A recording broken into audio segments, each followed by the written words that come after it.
This short video explains a program initiated by fonkoze, Haiti's largest microfinance institution.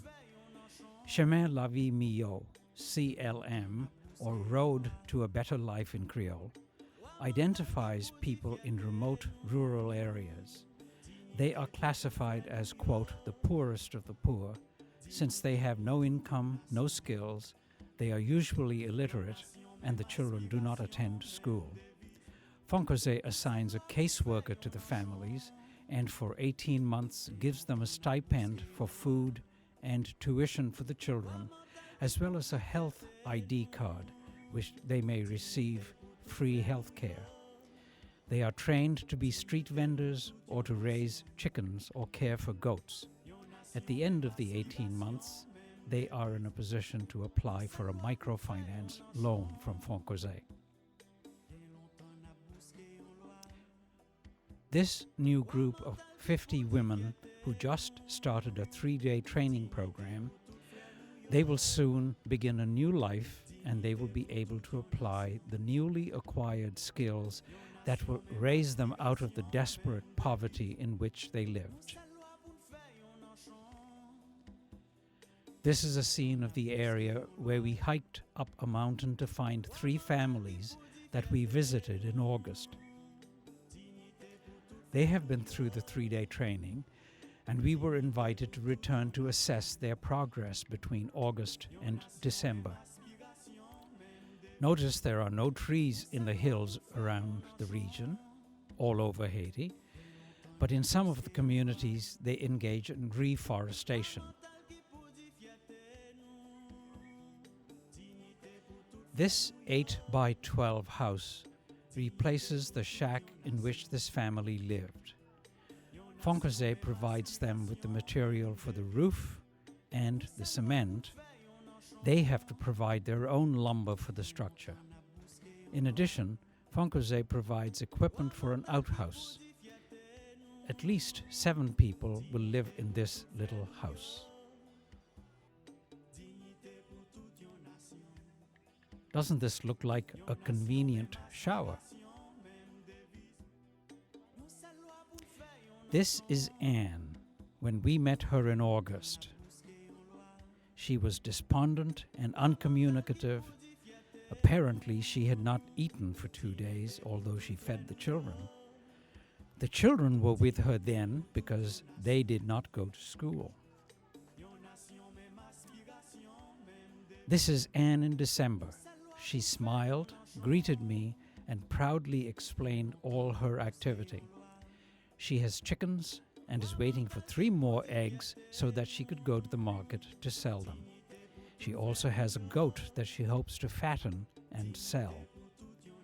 All her children are in school, a requirement of the program. The man behind her is her case worker. Her husband appears cooperative and content now, in contrast to his behavior in August. In fact, he is anxious to start building their new home. He has his hammer ready for action. The plot is prepared, the material is delivered, and he is ready. That is because 7 of them live in the shack you see in the background, and it does not protect them from the rain. They have to run under a tree for shelter when it rains. This is Gautier, the director of CLM. He gave up a life in Brooklyn to live amongst these poor people. He and his staff do an outstanding job. It requires a combination of patience, counseling, encouragement, education, and organizational skills. This is a toilet that each house gets from fonkoze. They have to dig a pit, but you notice in the back there is a pipe for venting. Eventually, the people will build a shelter around it for privacy. This is the back of Anne's old house. Notice the condition of the roof. That little boy wanted to play with me, and he was thrilled to see his image in my camera. He is actually standing on the foundation of Anne's new house.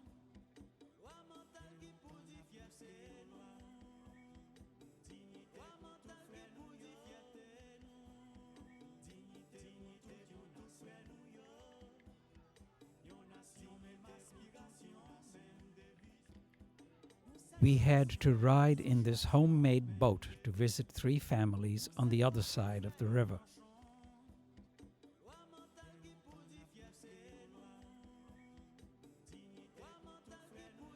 The first house belongs to a family that is not in CLM, but the contrast is clear. The other family has been in the program for nearly 2 years and extended the house to store the merchandise they plan to sell.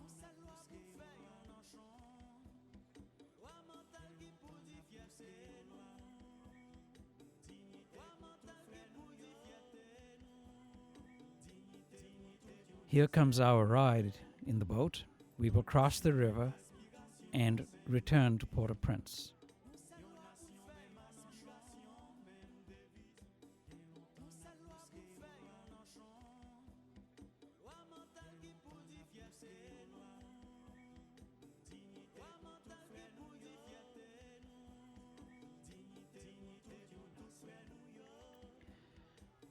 This is the site of the bakery in Tomgato started in 1998.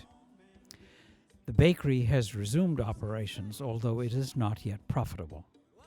The workers are now supervised, and the manager controls supplies and cash very well. They would have to increase their production before they can be profitable again.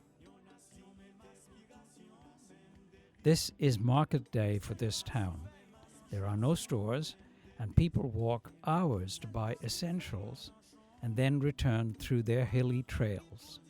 Notice the variety of goods.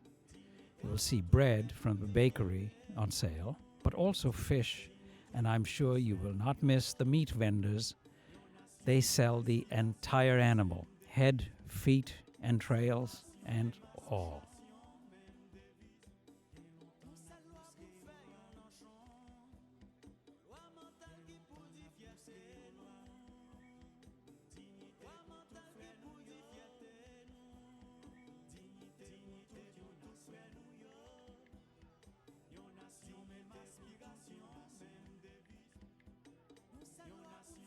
This woman was most happy to pose. She thought it was really great. I showed her herself on the screen. She thought it was really great. So this meat is all out in the open, and they waste nothing. They buy the legs, the head, the eyes, you name it. They use absolutely everything. So this section is mostly meat, and mostly goat, actually, which tastes really good, by the way. So these are more of these vendors, and in a second you're going to see the man chopping the the meat to order. Somebody comes to buy a leg, there he is, chopping in the back. And he'll do this from about 6 in the morning till about 4 in the afternoon today, and then he'll go home, and tomorrow he'll be at another market in another town.